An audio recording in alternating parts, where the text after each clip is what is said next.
Yes, we got a round of applause. Welcome to the SMX Insider live podcast mashup. Thanks for the fist pump back there. I'm Jason Weigand. This is Jason Thomas. Round of applause for us. Love the acoustics. Let's be real. We know what's going to happen when Stu walks out here. Yeah, it's going to get a lot louder. Yes.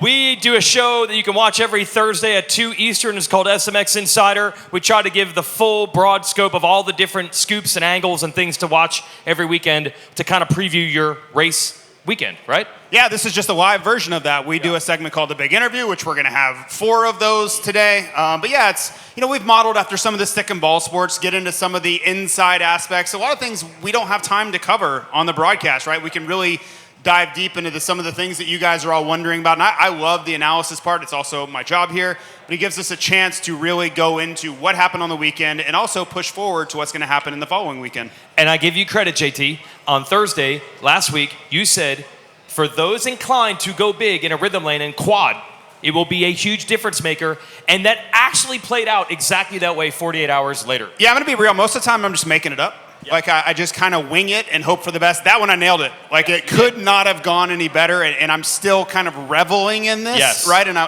I hope that Steve comes up here and we can talk about me getting that right, because that would be great. But do you have a trick up your sleeve for tomorrow? Not yet. Not yet. Give me some time. It's a really tough act to follow, being right. I know. So, blind squirrel finds a nut. All right. You really don't want to hear from us. You want to hear from our guests. So we'll consider that this week's big interview. Let's welcome our first guest, also a podcaster. His show is called Title 24, which apparently is the number of championships he and his co-host have won. That's why our show is just... And also the numbers are 2 and 4. It's double entendre. Oh, I just thought it was math. We don't have a number in the name of our show. That's why. So let's bring up, SMX Insider 0 from Title 24. Let's bring up the greatest of all time, Ricky Carmichael. Thank you, gentlemen. Long time no see. Yes, I know. Long time. I didn't know you were here. That was much louder. Long time no see, guys. Yeah, we were just doing 4 hours of meetings. How is everyone? Good, yeah. All right. Good to see everyone. Question for you, Ricky. We both raced Dallas many times, right? Both stadiums. You ever seen Dallas dirt that looked like this? No. Because that's the best Dallas dirt I've ever seen. It looks really, really good out there. I go back to last weekend in Concord. It looked a lot of fun. I don't know how it was to race. It was certainly good in the TV booth, but it looked a lot of fun. And this track is completely different compared to last week in Concord. So I think it's we got a good race on our hands for sure. And you just go back to how everything played out in that 450 class, especially with Jet and Eli. There's a lot to look forward to this weekend, or here tomorrow. Dude, I don't think we can overstate. We don't know how many of these battles we're going to get. We don't know if what if Eli Tomac chose to retire after the Achilles? We got to soak up when you get a Jet Lawrence, Eli Tomac battle. That's bonus time. It might not have happened ever, and we might get it again tomorrow. Well, it was so fun to watch, at least from my perspective, and we were talking about it in our meetings this week. Our production meetings is how it brought me back to my final Supercross race in 2007 with Stu, and even though I didn't win, there was nothing more that I could have done. I felt like I had ridden the best that I had ever ridden, and the level that we were riding at was just incredible. So it was special to me, and I felt like it was a very similar race. I think even though Eli didn't win the overall, I think from his perspective, he should be really, really excited about how well he did, and even never racing an SMX track. So it was a lot of fun to watch for sure. And I'll have to give you credit, which you deserve. All week long, I was just adamant that there's no way Jet Lawrence is going to win. It's too early. He's lucky to be racing at all. It's just about getting points, and then we can go into double points and triple points, and maybe he can get back into it. And you basically told me to pump the brakes, slow down on counting Jet out. And maybe you had a little bit more information than I did, but at the same time, I still didn't want to hear it. And then I got to watch it all unfold right in front of me, and exactly how you said it might happen, it did. So kudos to you, because you were way ahead on that one. No, well, you guys do a lot more homework than I do, and know a lot more of the inside stuff. Now, I do have a connection with Jet just through an old mentor of mine. But when you look at it on paper, and you really look at his attributes and his skills and what he's good at, he checks so many boxes. And you can't discredit that. I know he's coming off of an injury, but he just has so many qualities, and that's a tough formula to beat. It can be beaten, but makes it very, very difficult. And he definitely exceeded my expectations. I knew he would be up front, but not as strong as what he was, especially race pace, and the stamina there. But that's just a testament to just how skilled of an athlete that Jet is. So JT, you got that one wrong? I did get that one wrong, but when you really look at it in hindsight, to Ricky's point, you watch Jet and he can be beaten, of course, but most riders, you have an angle like, okay, this is the angle where I really need to try to exploit him. I need to take advantage of wherever he may be missing a little bit, and then I look at Jet, and it's really hard to find that spot where you can really go in on, and I thought this would be it. Lack of preparation, still a little bit hurt, 3 weeks of riding. That was the way, and it still wasn't enough. Yeah, when I look at Jet and like, how could I challenge Jet? And I get to thinking like, what would be so tough to beat him is that he is in an incredible shape. He has he has amazing bike skill, and I feel like if you pressure him, he rides his pace for the most part. And there's certain riders that you can kind of push and force them into mistake, and you win by them, them coughing up a position and falling down. And I just feel like someone like Eli or Jet they're just so good at handling that pressure and riding their pace. Like last week, I don't think that Eli was going to try to step up and override. And if Jet passed him, he passes him, and he just takes a second. When you have that kind of discipline, that is so hard to beat. And I think that would be the challenging thing for me if I was racing Jet. Ooh. All I wanted to bring up with you being incorrect is to transition to our next guest, who will absolutely love to visit that part and probably not give you any credit for knowing that the quad would be important. Some could say it's his life's work. Yes, it is. It's practically an art form. So let's welcome JT's greatest nemesis, the host of the SMX show on Monday night, Steve Matthis, everyone. Yeah. We got some star power now, right? Welcome. Thanks for having me. Well, welcome, and thanks for having me. Yes. Well, more like He's our guest. He is our guest. We are the hosts. Oh, the boy. three of us are hosts. You're a guest. You're a podcaster now. Yeah. Well, Don't you have a partner? We just play. Yeah, Don't we you do. have Where The Ryan Villapoto? money's tight, he said. Where's Ryan Villapoto at? Again. Last week it was a family reunion. We're in our building years. We got to make money before we Safe to spend say, money. he doesn't really appreciate the fans and the listeners. Safe to say. That's No, it. he's the fans' favorite retired guy. I mean, it doesn't look like he couldn't make time for you people here. Unbelievable. Yeah. I have a theory. Oh, dude. I have a theory. He's not the richest guy here, so he's not showing up. Carmichael and Stu have him covered. They got more money than him, and so he's out. That makes him uncomfortable. That's my theory on my 17-year-old kids are trying to take it all from me. He might be out of cup. Well, he's got twins, so don't worry. Yeah. He's doing all right. Yeah, he does too. Drained in now, the bank account. The rumor is we may be graced with his presence next week. I think he needs to do the heavy lifting, man. Yeah, it's ridiculous. So we have this kinship now that we're doing this podcast mashup. So just to build camaraderie between you two, what did I do this week between you two? What did I do? Send you that text. And what did I show you? Oh, yeah, that was great. I found Budds Creek 2003. Yep. And the thumbnail is him getting back on the motorcycle after crashing. What a day. Matthis, Ferry taking down Carmichael. What a day. I'm still a little bitter about it. It still Well, kind of rubs I me the mean, wrong way. let me tell ya. I had a good day going, and then you're like waving your towel Yep. by him. Like, the dude, Oakley's on. That's Yeah, right. yeah, That's yeah. right. So Steve and Red Dog beat me in Budds Creek 2003, first moto. Just first moto. Just A first win's moto. a win. I don't Well, the remember second moto, DNF, right? It was just like, No, our work is done here. Those basically, facts are after lost Moto to 1. time. Nobody knows. Fair enough. I Those facts are lost I don't remember the second moto, so. Yeah, see? Do you remember Salt Lake 03? You were really angry at me? Yeah, we got. Yeah, I but do. good times. I do. That was good. Hey, but here we are now. We're like 20 years later. We're like during COVID. I'm like, dude, I've been married, divorced. Let's move on down the road. I remember this. This was at Salt Lake. Press right? box. Salt Lake Yeah. during the COVID. I didn't know you were talking about the race. I didn't know if you were- No. yeah. This was There was full circle. It was Salt Lake again. Full The circle. reunion of these two, Yes. and I remember Ricky made the first movie, went to talk to Steve, and I remember Steve after, right? And to set the scene, we're in Salt Lake for 3 weeks to finish out this series.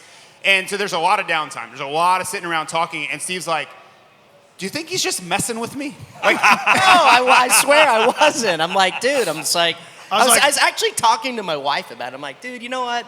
I'm just going to bury the hatchet with this guy. Just hit the nose on the head. I'm like, hey, dude. It was a very admirable move by you. I never would have done that. Why I'm not? very stubborn. I'm very stubborn. Like, so good on you for doing that. Steve is very cynical, right? So he's like side-eyeing you endlessly, like, what's his angle here? Yeah, Like, because he has PTSD from when we were racing together. Yeah, It's like, yeah. I'm like, dude, trust me.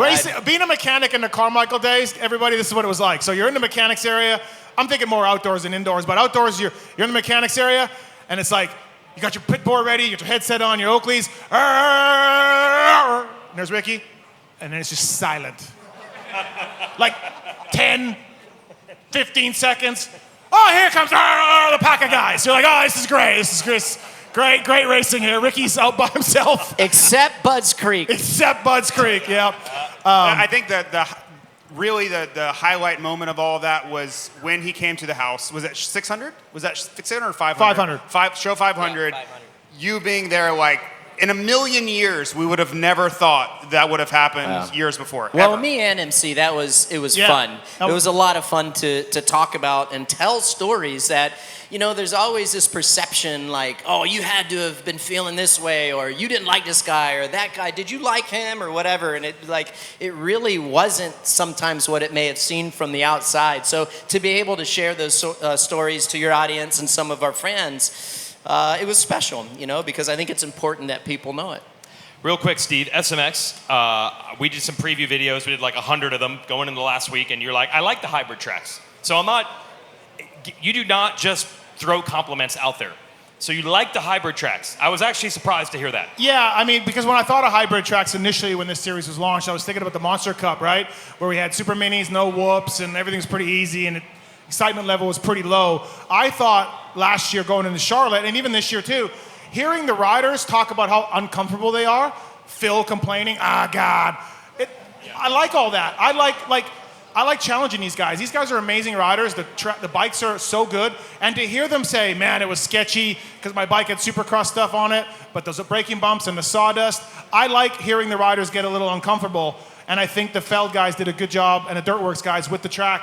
Last week, it was truly a hybrid track. And so, is it perfect? No, but the amount of bitching from the riders, You're here for that. I'm here for that. Okay. I'm here for that, yeah, because that means it was tough. It means it was challenging to them. Steve is only positive if it led to everyone being negative, Right. made you positive. Yeah, Okay. Yeah. Got that. But my source, a lot of times, is Phil, and I can't do that. It's not No, that's never totally gonna be bad good. source. No. So today I went over and talked to Jordan Smith. Texted a few guys. What'd they say? Different? Yeah, they're not huge fans. But I can't but even last week, I can't just go off what Phil says, because, yeah. That's right. We'll get another perspective on this stage. Let's welcome up our next guest from the Gypsy Tales podcast. Let's welcome Jace McAlpine. Yeah. Gang, Yeah. the great state of Texas. This is a great state for Gypsy Tales, so shout out to all the Gypsy gang in Texas. Appreciate you guys. We turned the heat down in this great state of Texas a little bit. You guys are bringing the heat up in here. It's just, this is Aussie weather. A couple Aussies are going to do pretty well this weekend, I reckon. So what was your take on Charlotte last week? We had you there in person, obviously, because we did this show. You're here this week. What's your take on what we've seen so far from SMX? Danger, danger, danger. Dude. How about RJ Hampshire? I saw him this morning, and I'm like, good on you. You're not shying away from it. He's like, I'll say it again. And if I get beat every time, whatever. I'm not scared. I'll mix Say it up. what again? Well, I Like- was like, because RJ said I want to be in that danger zone. Oh, yeah, Then he killed himself on the Yeah, racetrack. And then put And on it was Instagram, dangerous. Yeah, he put on Instagram, found myself in danger, and I Oh, he went did? down. Oh, yeah. I think I missed that. Yeah. Oh, good on He him for followed doing up, that. And I said, Yeah. good for you. And he's Yeah. like, I'll just keep doing it. Even if I get beat, I don't care. But that's how it should be. You know what I mean? Like, you want to put yourself out there, like, it makes you the hero, or if you end up kind of taking an L on it, you can own the L and you kind of still look good in a way in the end of it all, too. Dude, like, I always wonder, though, It's like, why do you want to fuel the fire with a guy like him? Like, I'm trying to imagine, had I said that to Chad back in the day, or Stu, there's you know, literally like, dude, nothing. I'm not trying to make my job harder. But there's nothing you can say that he won't find a way to fuel the fire on. Like, Yeah, you can you're say, right. No, you're man, right. it's really hot out today, I'm sweating, and he's going to go ballistic about something about that, thinking you're going at him. So if he's going to get mad anyway, you might as well just send it. Yeah, I think that's a pretty good take, I don't know. JC, honestly. Like, my tactic would be like, I'm trying to make Diffuse friends. it? I'm just trying to, I'm Out just of trying to make sight, friends out with of this mind. guy. I mean, Yeah. But as far as last weekend, I went back up in the bleachers on the far side of the track. I sat next to the quad, and I was just a full-blown fan. Every time Eli's bike was on the limiter, I was just giggling like a little schoolgirl with all of the other grown men that were just completely fangirling over Eli Tomac. But yeah, I mean, I thought last weekend was epic racing. Like, it was really, really fun to be in the stands and just watch some really, really good racing going down. I loved, speaking of Eli's style, I loved watching the contrast of the way Eli attacks a racetrack. When Eli's right, he attacks the racetrack. There is no other way to put it. And then you watch Jet, who is more finesse and does it. The lap times are almost identical, but their methodology is so different. The contrast yeah, is it's different so way to different attack. the way they do it. And who's right and who's wrong, that's See, not for me to decide. It's just amazing to watch both of them side by side doing it their own way, going the same speed. that's what I like about that. So you got Eli Tomac style, and then now Jet coming in, and he's much more precise, more methodical. Doesn't look like he's charging as hard as those guys. Okay, and then now all the younger riders seems like they're tailoring their style to Jet Lawrence style. But then now you got Hayden Deegan comes in, who is absolutely sinned. I mean, obviously, the more experience he gets, race experience, it'll smooth out a little bit. But like you said, who's to say what is right and what is wrong? I think noticing what style works for you is the most important. Well, and I think if you tried to make Eli do what Jet does and make Jet do it, it's not going to work. And you've been on the front end of that with Hayden. Do what works for you, right? Like, don't try to rewrite your own technique. This works for you. You're making it work. Lean into it and make the most of it. And I think there's truth in that. Yeah, 100%. Don't forget the good vibes Eli had from Charlotte, USGP, everybody. Don't forget about It's a that. ridiculous Oh, that's take. right. Yep. Right, Ridiculous Ricky, when take. you No, show just- up at a place that you won at before, Please I mean, forget. You walk into a place like the smell. Yep. I walk into Atlanta Supercross, and I'm like, it smelled like churros in there. Y'all know what churros It's not even the is? I same walk in building. there, I'm like, It's not even the same Churros building. This is and going to money. be a really good night. thanks, here Ricky. tonight. Thank you. Thank you. I think that the Brutal. thing with the He doesn't Eli remember that thing, race. the thing with the Eli thing though is like one thing I'm trying to be like very cognizant of when I'm watching these races is like that style might go away. Like, we might never hear a dude destroy a 450 in 20 minutes. Like Daytona, that bike is rinsed. I have a Yamaha 450. It's 2 years old, and the thing is in immaculate condition. I've never done a clutch, done the oil a few times. That bike is done in 20 minutes. So while that's still happening, and maybe there's not another guy that ever rides like that, I'm going to take in every single time that bike hits the limiter, and I'm Single-use just going 450. to enjoy it. Yeah, it's a single-use 450. Yeah. Yeah. Vet-ridden. He's 31 years old when he sell that thing. I think- Easy, just vet I ride. think, like, unlike Ricky or James or say even Villapoto, Eli's a beast, man. He is a big guy. He weighs a lot. Like, I think his style of riding, partly because of his physique, like some of the riders I talked to couldn't believe he used that paddle tire, and other people I'm like, dude, he's so big, he's so heavy, he's muscling that bike around. He doesn't even care about this damn paddle tire, right? So you got to have the physique, and he's a big dude and not scared to muscle that thing around. All right, we got one more. Oh. Bring up on stage. Oh. You ready yeah. for this? All right, you better bring some heat, everybody, from the Bubba's World Podcast. James Stewart, everybody. Yes, sir. Yes, hey, long time no see. What a man. What a man. Another guy that Ferry and Matthis took down a few times, Did you? I think. I don't know. 05 Hangtown? What? Already negative? Hey, I'm gonna give you my favorite. Hi. How you Hey, doing did today? you guys have beef? No. I mean, at some point I have beef with everybody without even knowing I had it. But Hey, I'm gonna give you No, my favorite. James Stewart, Texas, Dallas. I don't want to call this Dallas because people get all worked up, Fort Worth, whatever. But That's a thing. my favorite James Stewart memory in the Dallas-Fort Worth metro area. Came back, you ride the 252 stroke, 05 here.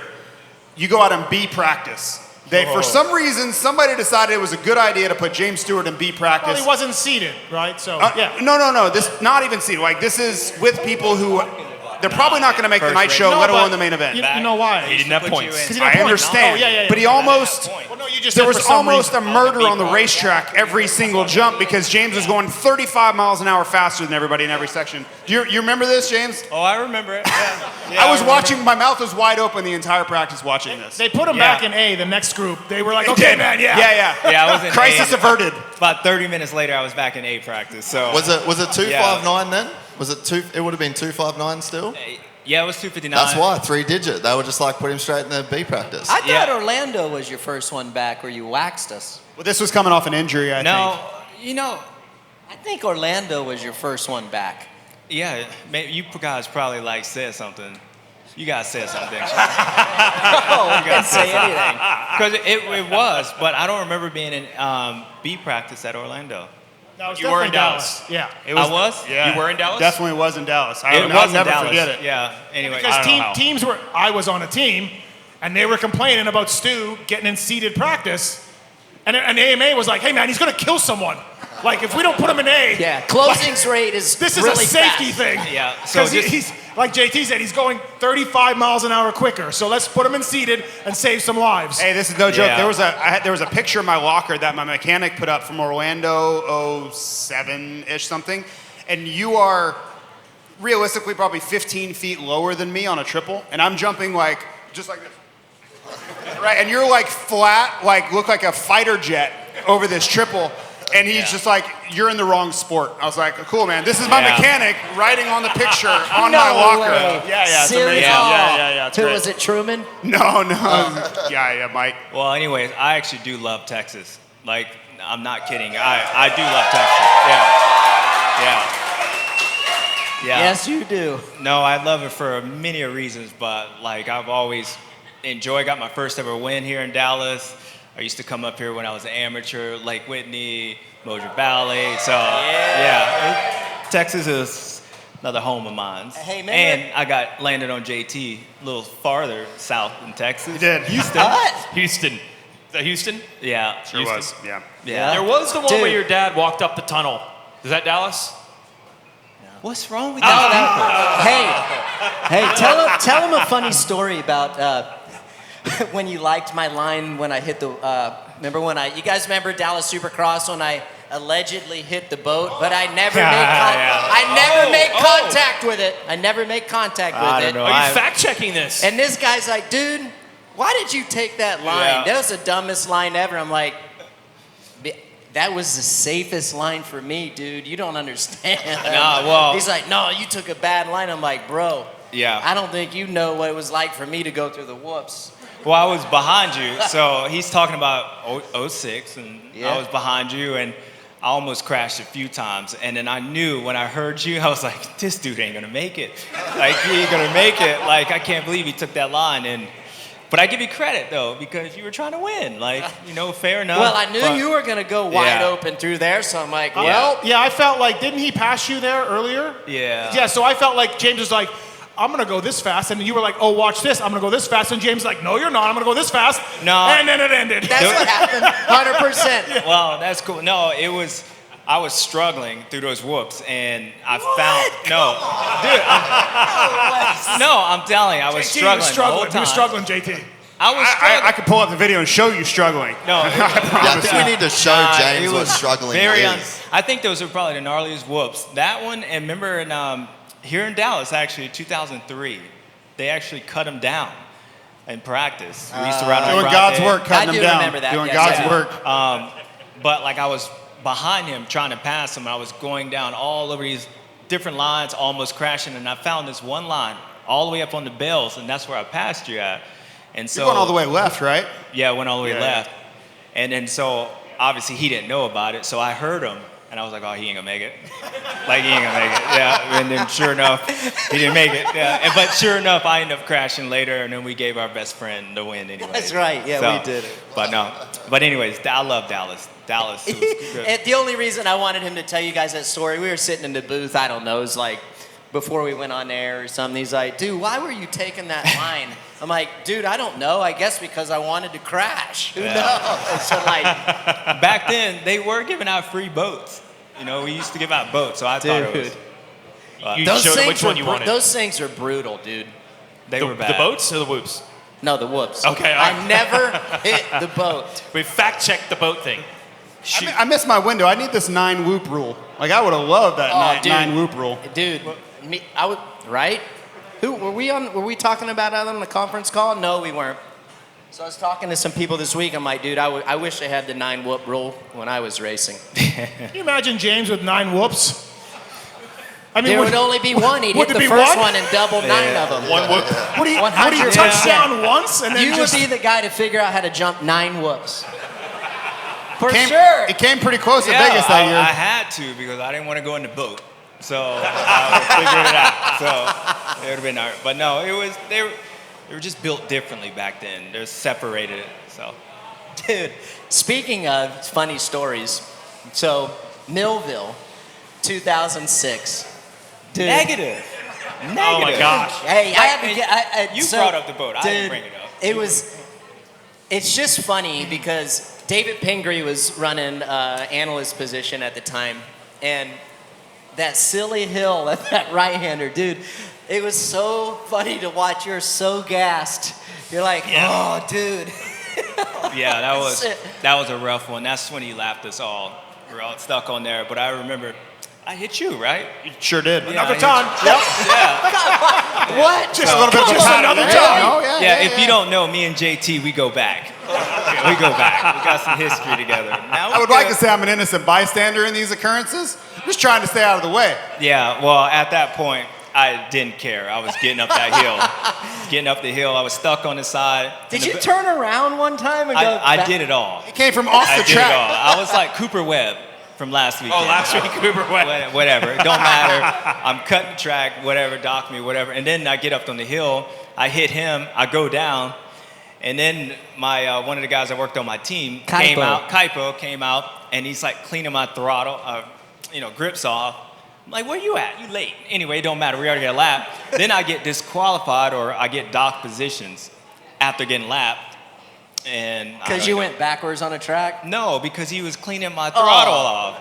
Outside assistance. Outside assistance. And the best part, there he is right there. Say hey, Kaipo. Oh, there That was the guy he is, that cleaned Kaipo. it. That's the guy. You docked him. You docked him. But I appreciate it. I appreciate the love. Like, it was helping. No good deed goes unpunished. Yeah, but it was all right. You needed so many days safe from James Stewart attacks back there. I didn't mean to be in the middle of all these things. But like seriously, and we've told this story before, but I was stuck and Chad Reed was stuck. So we're just hanging out. It's like an off weekend. We're on the side of this hill just sitting there on our motorcycles because they can't move. And we see Ricky's about to lap second place. And James comes by and just wide open, crazy, goes off the track. And we're both looking at each other and go, well, this is going to be fun. He comes, like hellfire up this hill, right? Wide open, bouncing off ruts. And I'm like, he's coming right at me. I mean, he's coming right. Yeah. And then my urgency, he's coming right at me. He's coming. He smashes me, flips up the hill. I look at it as two people's fault. He was about to lap me, and I wasn't having that, and you lapped me anyway. But then, what were you doing in the middle of the track? I couldn't move. I'm racing. Not move. I'm trying to get up the hill. You in the middle of the way. Sir, my race was finished. Yeah. Right on the side of that hill. That's what JT was going to make his stand. I'm done right here. That's it. No moss. It's not cutting the track. I'm not leaving the track. I was sitting bull on the side of the hill. This is it. There was no movement. You're handcuffed. You can handcuff. Frank was driving home that day alone. For one time in my life, I could touch the ground with both feet because my bike was so sunk in the mud. James, speaking of tracks, you lend some assistance, some advice? A little touch up to the track today after practice? James Stewart's signature? Yeah, I mean, he asked me, so I wasn't trying to put my input, but Yeah, I was trying to make the track, open it up for the guys to have more lines, because it's pretty one-lined, just the way the track layout. And people kind of forget, like, there's so much they got to build around, you know, TV towers, you know, drainage, all that stuff, yeah. medical. So it's not like they just build tracks for no reason, but I thought they put a single here, open up, put a berm. So hopefully tomorrow should make it better for these guys. But yeah, I don't got nothing else to do. Yeah. Yeah. I mean, you think James Stewart input on tracks is cool? You guys down with that? Yeah. It's good. It's fun. Appreciate it. That's cool. So I have a question, and both of you are so qualified to answer this, and I love having you here for this. Last weekend, right? Chase Sexton's on top of the world, coming out of Ironman, right? He's got all the momentum, and I'll be honest, you could see it in the press conference. He comes, he's got sandals on, like he just looks extremely confident in his demeanor. And he should. He had an incredibly good summer and really bounced back to the Chase Sexton that we've known before. Last weekend, though, it's hard to see a world where that didn't come unraveled a little bit. All the confidence, all the positive momentum, all the things he had restored in his racing kind of world. How does he go through this week, get back to the things he needs to do, and come back in here with confidence? Like, if that's you two going through last weekend, how do you work through that setback and come in here with a plan to win? No, you go. I'm going to take that as it's going to be really hard because neither of you want to answer. If you're a Chase Sexton fan, you're not going to like what I have to say, but I mean, I think he's an incredible athlete. He works hard. I mean, I'd be as happy as all get out if my kids looked up to him as their hero. He's a great person and a great leader. This is like when your kid's in trouble at school and the teacher goes, look here, he is a great student. We love having him. 100%. But go. I'm laying the groundwork. Yep. I'm going to land my plane here. I mean, he's just to the point now. Well, I guess what he needs to improve his bike. That's what he said.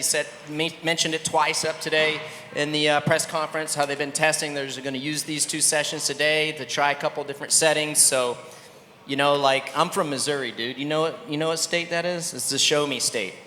And he's got to go out and do it. His actions have to speak louder than his words. And, it'll be fun to watch it play out. It really will. But mentally, how do you swallow last weekend and say, you know what? Because in all reality, you know, and I'm trying to find silver linings, right? Like, I believe you have to find silver linings. You're thinking too much.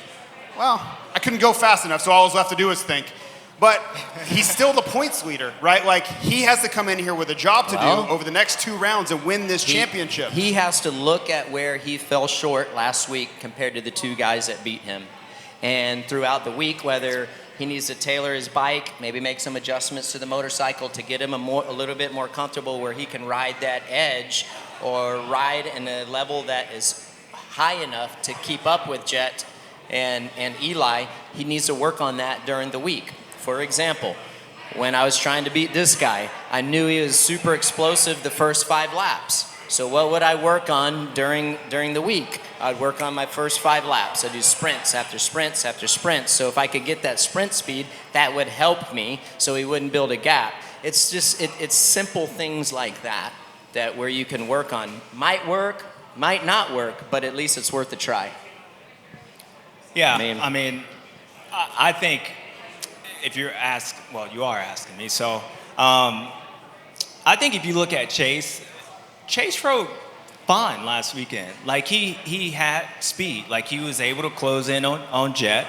He was able to close in on those guys. So I don't even know if it's that much.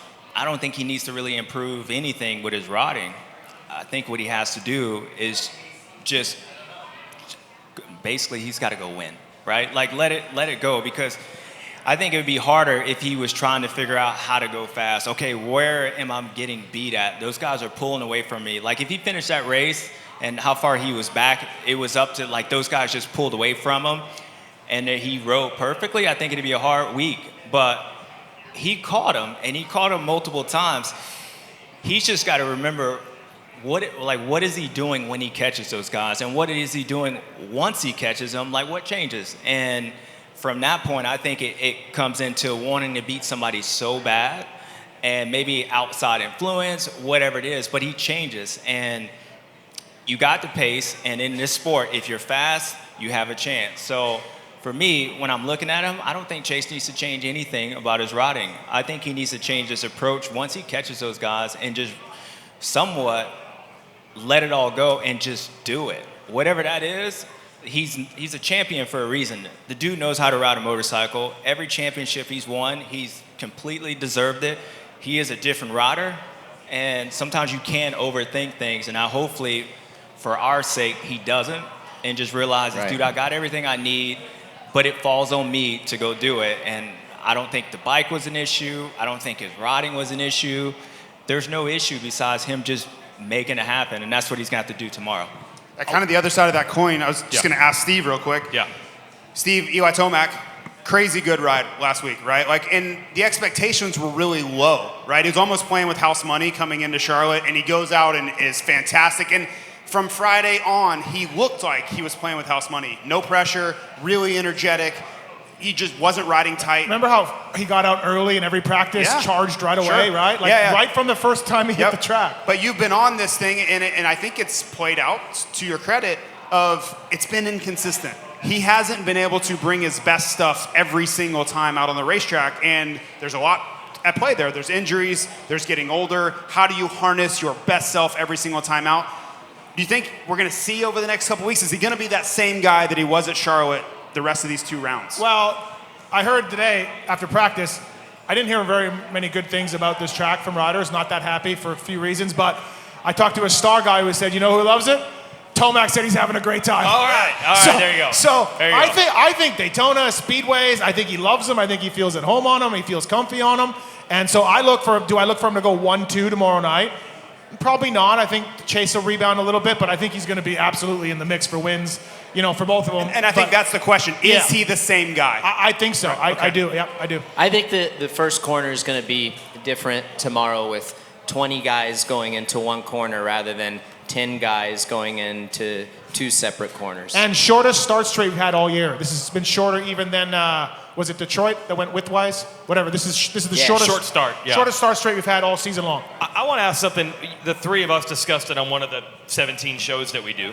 It's so funny to me how Jet Lawrence wins races, and story A is Jet Lawrence is great. I want to ask you about this, Chase. And then story B becomes, Chase Sexton, why can't you beat Jet Lawrence? There are 20 other guys on the gate who do not get that level of treatment. Now, even including Eli Tomac, it is kind of house money. It is kind of bonus time. It's like, hey, awesome that Eli's back up there, but no one bagged on him for getting second. Do you notice that, where it's like there's this extra thumb on top of Chase Sexton is you're the guy who's supposed to do it, and it's 1A leads to story 1B. Yeah, and I wonder if it's like there's the expectations, right? Like Chase Sexton has won 2 championships now in the 450 class, but then you could make the argument that there's asterisks. So I just wonder if people want Chase to prove himself. It's like he's obviously won a lot, and he's won championships, and he's one of the premier riders in this 450 class, but maybe there's like a subconscious feeling in people that he hasn't really proved that he is the champion, And I just wonder if it comes from those expectations. And I think too, like you look at the big 3 essentially, like in the SMX right now. Right now, you've got Jet, Eli, and Chase. Well, Chase has won a championship this year. Jet's won a championship this year. Who hasn't out of the big 3? And you're seeing an extremely motivated Eli. I mean, even in the press conferences, like we get to be quite close to the guys, and like, dude, you're asking Jet a question, and Eli is just like perfect posture, just staring into the Colorado into your soul, depths, staring into your soul. Yeah, Yes. and he is deep, man. Like he really, like you can see a level, like the gears are turning. So I mean, I feel like that could have some consequences. I want to speak on. I don't want to speak for Eli, but you just mentioned something. Why Eli is the way he is right now. I think he's so fun to be around. I think he's great on the press conferences. I think we're seeing a more open Eli, and I think that Eli sees the end. So he knows that the pain and the suffering and the sacrifices are about to stop. And seriously, the last year of my professional career, when I wasn't even racing for a championship, was the easiest year of my preparation that I ever had, because I knew that I was at the end, and all I had to do was go out there and do my best, and I probably wasn't going to get the best of this guy, and I didn't. But I just knew that the end was there, so I was happy, and the load kind of like was off my back. Are you able to lean on like your legacy set? Like, you won all the championships, you did all these things. No matter what happens in this short period left, everyone's going to remember you as, like, Eli was the man. Both of you were the man. Like, your final year wasn't going to change any of that. No. Like, do you think he has happiness because he's done all the things, right? There isn't that pressure of expectation. I hope that he has happiness, because he's accomplished a lot against a bunch of great competitors. Yeah, that's what I was going to say. I actually think Eli's in a awesome position, because I think, as you just said, like, everybody remembers these gnarly, crazy Eli Tomac stories and races, and even when he's getting beat right now, and when he was in Supercross, we still go, well, that's not even the best of Eli. Like, is he racing the best? So I think what happened was, one, he's found happiness with his bike. He's happy with his family. He's healthy. He's getting a chance to enjoy it. And he doesn't necessarily have the pressure of, if I do anything wrong, people are going to look at me differently. If I don't win, my team's going to be upset. But he's also maybe riding the best he's ever had, or at least comfortable. He's in shape. You know, he can still go out there and win races. So can you imagine, like, having all that, but then having that pressure of, like, I can really do no wrong? And he's out there enjoying life. Right. And any kind of rider that's been able to ride, because I'm not saying there's no pressure, because anytime you go out and race, there's pressure. He wants to win, but I don't think it's all of nothing with him. And that's why I think when he's in the press conference, I don't see him being like, oh, I'm so motivated, I want to beat this dude. I actually see a dude that's actually enjoying life, enjoying racing, somewhat without the pressure, but that's still good enough to go win. And that's what you saw last weekend. It's interesting to contrast where Eli is in the same situation versus where Chase is. Right? 100%, man. Chase has 100%. Everything in front of him. He's expected to go on and be one of the greatest. He's in the exact opposite position. Exactly, yeah. Chase is like the senior quarterback that's supposed to be the starter. And Jet's the sophomore that's just going to start every game right now, Look at you with the USA school Hey, system all down. Like, yeah, it's very impressive. Football. Sounded good. I don't even know what that means. Hey, did I do it right, guys? You did it. I don't know. I'm from Canada. Don't ask about school But sports. to your point about Chase, right? It would be very easy for us to say, well, Jason Anderson's not winning. Justin Barcia's not winning. No one says that. You know, it's to quote Spider-Man's grandfather, with great power comes great responsibility, right? Like, it's a compliment for us to have this expectation with Chase. If you went up to Chase and said, hey, man, what are you going to do? It's Jet Lawrence. Like, sorry. He'd be so pissed. Oh, yeah. He would, but like, viewing Chase in that light, in the end, truly is a compliment. He's paid to win. He's paid to win. He sure is. But so are many other riders. No? You don't think that Monster Energy Kawasaki wants Jason Anderson to win? Yes, but I think at Jason Anderson's point in his career where he's at, they can't realistically expect him to go out and beat this phenom. Well, he's 2 years removed from winning 7 Supercrosses. Jason Anderson is. Yes, but there's a new... Okay. The phenom wasn't there. Well, I'm just saying, like, we all go in so hard on Chase, but it's because we know he can do it. That's where I'm at. Like, but is there like an element, and I'm just going to go another sport reference, like you think about Tiger Woods. What would it have been like to play against Tiger Woods? Phil Mickelson. Amazing golfer, incredible golfer, and just never got the wins. Poor timing. Yeah, and that's it's like, can a guy just be better than you? But like, that sort of sucks to admit. You can't admit that as a racer, and it's like, I mean, as an Australian growing up watching you and Chad, like I wanted to root for the Aussie guy, but it's like, dude, really? Ricky Carmichael is just better. Can you guys get him off of this stage? They moved me. I was there last week. I'm joking. Me and Jay's been working together for a long time. But real question for all of you. But you know what I mean? Like, can a guy I would look at Chad Reed as a kid and I'd be like, damn, Ricky Carmichael and James Stewart are just better than Chad Reed. Like, he could beat you guys, but if you had to say, like, is he better? Like, yeah, that guy's better, you know? And I think that's just a thing in sports that it's not very fun to talk about and it's not amazing to admit, but it's like, is that just what's happening? Sometimes looking back, I feel bad for Chad because I always felt like it was me and you versus him. Like, if I didn't win, I wanted you to win. Yeah, I mean, you know what I mean? I didn't want Chad that's to win. because he took both of us out. But at like, some if point, he beat you know, Chad, I'm like, yeah. sweet. What we about the win. guy? What about the guy that pushed you two to your two perfect seasons? What? What about Dirty the guy dog. that pushed you two to your 2 perfect seasons? You guys, you know, Timmy. Yeah, Timmy. Yeah, Push second. them. Push them. Yeah, a few I'd hundred push- points wait, back. with Don't James, enable him. Yeah, I let's think go to, Timmy probably we're back would. on fair. Nobody feels bad for Timmy. It was Yeah. podium bonuses were good. Joe. Yep. My name is Michaela, and my question is for James. What do you think is going to be the determining factor that really separates the guys tomorrow? Great question. Yeah, the start. Yeah, I think the start, and this is going to be a hard race for, let's say, a guy like Chase Sexton, because everything for him, and kind of talking about your point, what you guys were just talking about, I don't think he needs to actually say that Jet's better than him. You know, I don't think, like, if Chase rides his best, Jet rides his best, they're both pretty good.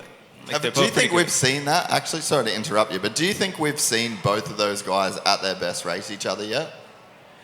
I mean, I don't even know if I've ever raced anyone that was like peak, you know? Like, I don't think I've ever been at my best and he's been at his best. 07 Well, maybe Orlando, bro. and We then that was- talked about this. Yeah, okay, all right, fair enough. Remember, fair enough. we had a moment. Hey, Fox We have Fox moments. Raceway 23. We had a moment. I think we were close. But I think the track actually played a huge factor in that race, for sure. I think you're right. no, he rode good. He rode good. No, he Okay, really did. No, You he, left some on the table. no, he rode good. Yeah. I mean, that was. Yes. But to kind of answer your question on both, but Chase has a lot of pressure, and he wants to win so bad and really back it up from what happened last weekend. He wants to come to this race and solidify that what happened outdoors wasn't no fluke. I don't think this track's going to allow that.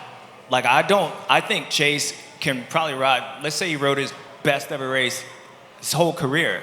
He gets a bad start here, he can get 5th. And he's got to be careful on not necessarily looking at the results, especially if he doesn't get a good start, and look how he rode and was that an improvement, and be truthful to himself.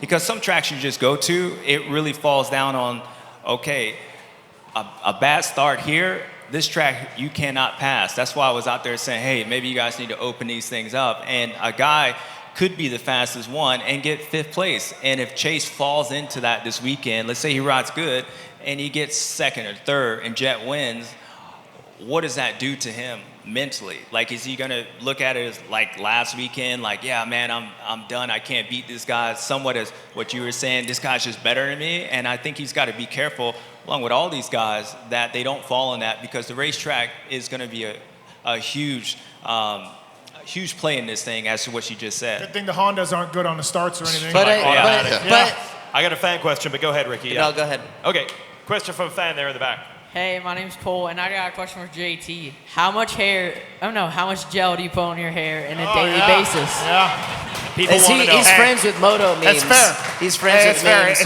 It's a lot. It's a lot. Whatever you think the number is in your head, the amount, more. That's because you out there in all those conditions, man. Like, you got to have that thing just hold Preparation it up. is everything. It's a lot of wind. Yeah, it's got to have that hair. I'm just happy to have hair. So I'm going to make the most of it. Hey, is your hair always like that in the morning or no? Say it again, I'm sorry. Is your hair always like that in the morning? No, it's everywhere in the morning. I look like I got electrified. Nick Nolte's mugshot. Think about that. Wow. That's what JT looks like in the All morning. over the place. Yeah. All over the place. More like Gary Busey, probably. I'd like to see that. Take some photos. We got more fan questions. We do. Go ahead. Yep. So Ricky and James, when are you guys going to develop a vet race? So the former champions, There we go. like you, Chad, James. There we go. Give the people what they want. Stu, can we just get a video, Stu? Just give us what we want. You know, Give us what we want. it would be nice, wouldn't it? Peer pressure doesn't Be work awesome. on me these days. No, that's an Like, that sounds like a bad idea. Yeah. Listen, I heard a conversation between AC and James talking about what it would take for them to race an off-season Supercross now. Like dollar-wise? Blew my mind. Like dollar-wise? Or- Yes. Oh, yeah. You don't understand the things I would do. Because for that amount of money. For an off-season race, dude, you might as well race the whole season. No, I'm saying because right now, at their age, right now, 2024 for them to go race, like James to go race Bercy. What's your number for one race? If you like say, No, I Go think high, Just bro, go because ahead and someone's say it. going to pay Go ahead and this. say it. Go real high. it's whatever you think. It's way too low. Double it. Double it. It's like JT's hair gel. It's like I JT's mean- hair gel. Yeah, I If mean, my hair gel and his Yes, race whatever you think it money is, had more. a baby, that's what it would be. I just found with my days of riding, like I ride now, it's. You do? I gotta You have. ride You now? ride now? What? I do. Like a dirt bike? The thing with an engine and like they go in there. Yeah. No, I do ride, but I got a reason to ride now. Like my kids. They we get a like video? riding, and I can still jump a little 5-foot double, and I'm like cool. So that's what it is. So for me, like the money would be great, but it would have to be based around like I would want my kids to go. Like that's the only reason I would like be riding or racing. So it would have to be a plus whatever class, and then my kids there racing. Would it be dangerous, honestly, if you guys had to face off? Like, are we going too far if we get to that dude, point? I'm Two- going to be two laps. 45 in November. I ask you this every year at Daytona opening ceremonies when they want you to go out there and like do the track and do the jumps, and I'm like, are they forgetting you retired I ride almost like 20 6 years times ago? a year. Hold on. Did you see the Legends race at Ironman? No, it would we will not. not talk Did you- about it. Did you see? The old saying, He like, dropped a hammer. don't meet your heroes kind of deal. Like, I feel like that might apply in my situation. That's you like, now. Yeah, you don't, just remember how good I used to be. Ah. Yeah, like buying be it. feared I want a of. video. I want a Toronto, video. Dallas, few times. Remember that dude. Like, God, that guy. It's frozen in that's time. who I am. Can you imagine your dad's James Stewart and you go and riding at your little farm track that you've built in the backyard? I can actually, because my dad's name is James Stewart. yeah. So, and I remember riding at the farm. He sucked. are he those- sucked. And I I don't want to saw be the that guy. guy. I saw his dad in 1986 at Dade City Raceway. I watched Big James loop out on the straightaway on a KX 250. Yeah. See, and I didn't know that this. reason right Straight there, up. that reason right there, he just said it, is why I don't want to ride. Like, my dad can never live that down. Like, you loop out all the time. I was beating you when I was 4. My Come on. co-host looped out on the straightaway. Yeah, just like that. Your podcast partner. Entered his Big, career. And Big he'll James and Villapoto. As a Loop it out. professional. And he'll never live it down. Yeah. That clip lasts forever. Got one more question for a especially fan now. out here. Hi, my name is Roland, and who do y'all think is gonna win 450 tomorrow? I don't make predictions, buddy. I just give my analysis. No.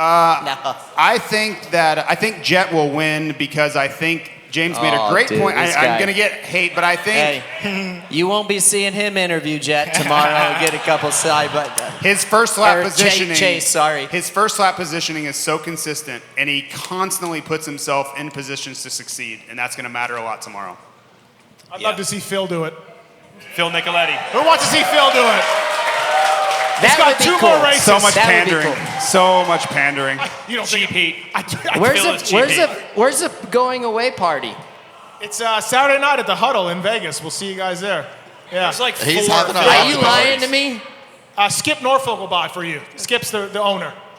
I He got a owes question. me some money. He owes you beer. Who do you think will win tomorrow night? Ooh. That's a great question. Who? That's a good pick. Smart buddy. money. See, you guys aren't gonna hammer him. Yeah. That's a good. Is he? Good luck, kid. Get an Is he your interview. favorite? Who's your favorite rider? You like them all? Yeah. I do too. I think they're all pretty good. Well, Lars will be good on that button tomorrow. So The whole shot I like button. them all too, but sometimes when I'm talking to him up on the podium, I don't think they like me. They don't. Yeah, it's probably Jace, right. who's gonna win? I'm going to have to agree with you, mate. I'm going with Phil. Phil, there I'm we just go, holding yeah. out for, I'm holding out for, I'm messing. because it'll just make Vegas that much better. I do know Phil's dad told Justin Cooper and Cooper Webb, "You pull over and let my son win before he hangs it up." Oh, really? Yeah. Let us Yeah. have one. Yeah. Okay. He's got a couple other guys he's got to visit as well. I'm going to go Eli Tomac because that would be awesome. Yeah. That's why. It would be awesome. That would be awesome. Yeah. Yep.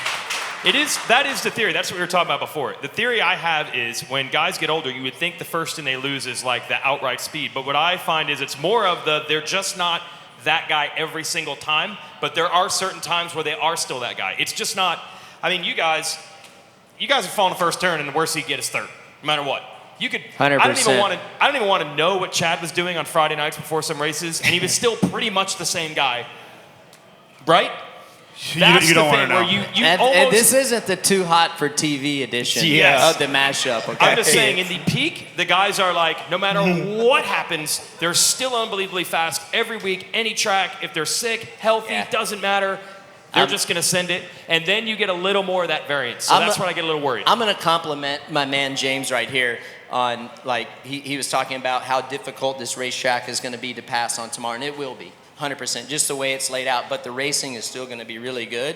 It's just going to be tough to pass. But it's amazing how when you hear all of these tracks, even all kinds of racing, how hard it is to pass. But the good guys find a way to pass somehow, some way. And he would have been Hayden that way. figured it out. Dude, Yep. he'd be like, oh man, it's going to be hard to pass tonight. And then next thing you know, he goes from 10th to 1st in like 5 laps. I'm like, dude. Like I said, there's no tracks you can't pass. There's some tracks that's harder to That's pass. right. There you go. Yeah, I mean, it might be Details. harder to pass. And Yeah, for sure. Look, besides Julian Beaumer on the podium, was anything else a surprise in the results? I mean, if you had Tomac, Sexton, and Jet on the podium, the cream rises, right? Levi Kitchen was maybe the second best guy. For me, and we talked about this, is I just think the level that those two guys were at, the separation was both crazy, motos, man. I just think that I didn't expect them to ride at that level. Especially Tomac. They were going for it, man. I Like, remember. Oh, sorry. to be like in the stands and just be like really close and just hear what those dudes were doing to their bikes, like I think, they were Tomac's just bike on sounds like a level. monster behind you, right? Yeah, Evil. yeah. It's To your awesome. point, if you could promise me that Tomac will be top 3 both motos on the first lap, I'm in. He's there. I can't guarantee that because I've seen so many instances where he's not. Can Were I ask you a guys- question? That variance. Well, on the start especially. were you guys all surprised by Eli? By Eli? I was Yeah. surprised for sure. Uh-huh. Yeah, absolutely. I didn't think it. Why? That he'd be You like weren't that. surprised? No, I was surprised. Like well, I guess this is a question I'd actually like to ask both of you guys. Like how much, because this would, I guess, weigh my consideration of if I'm surprised, but did you feel a pressure to be Ricky Carmichael and James Stewart in like the last years of race, like 07? Like, did you feel the pressure to be Ricky Carmichael? Because Eli is beast mode. Like that's that's the legacy that he's going to leave. That's what people are going to say for the next however many years. And it's like, does Eli come back this week or last weekend and just be like, I'm beast mode, I need to be that guy, like that's who I am? Or it doesn't come into your head as much as like the outside fan would think it does? I mean, I go back to what I was saying. I think Eli understands, I mean, there's a life after racing, and he's somewhat tapped into that because we got to remember he was going to retire 2 years ago, and then the injury, and I think the injuries made him, I wouldn't say fall back in love with it, but I think he's enjoying it. I think if he gets on that level and feels that pressure, I think he would finish way worse. I don't think he should ride like that. I think he should ride like we were talking about, that freedom, because he's done everything. The dude's gnarly. And like we said earlier, there's nothing he's going to do that's going to change my opinion about him or anything. Right. And I think he's good enough. He's got the right team. That bike's good. He's happy at home, and he gets to go out there and race and enjoy it. Not necessarily have the pressure, but he's still fast. Yeah. So, experience is going to carry him a experience. long ways. Yeah, and I think what you see why he's able to somewhat hold up against Jet is all the experience that he does have. Like instead of just like, oh, dude, let's say what I feel like somewhat happens with Chase. Sometimes he gets in his own head. I don't think Eli does that. And he's like, okay, well, Jet's going to catch me. So I'll go to plan B. I'll let him catch me, and then I'm just going to try to hold him off and race a different way without going out there and taking the risk. Yeah. So He can lean on his experience and everything that he's learned in his professional career, and that's what will get him over the hump and be competitive. He knows how to set his bikes up. He knows what works, what doesn't work, and those tangibles go a long way against guys that are kind of up and down, and that's where, and he doesn't have to take too many risks. He's going to be super calculated, and just the experience alone and knowing and taking everything, again, that he's learned in his career and applying it is going to yield him really good results. Well, we love having this little window here. Again, we don't know how many Jet Lawrence, Eli Tomac battles we're going to get. I think that's why everybody wants to talk about 05, 06, 07. We knew we weren't going to get 10 years of you guys. We're not going to get 10 years of Eli and Jet, so we're soaking it up tomorrow. We soaked it up last week. Our racing starts at 9:30 Eastern time. That will be Race Day Live qualifying coverage. Pre-race show at 2:30, racing at 3 Eastern. You guys know what time zone we're in here, Central. And that's our show. Round of applause. Thanks guys. to everybody. Thank you, everyone. Thank you. And they're literally shutting the garages, so we got to go. Thanks, everybody. Thank you. Thank you.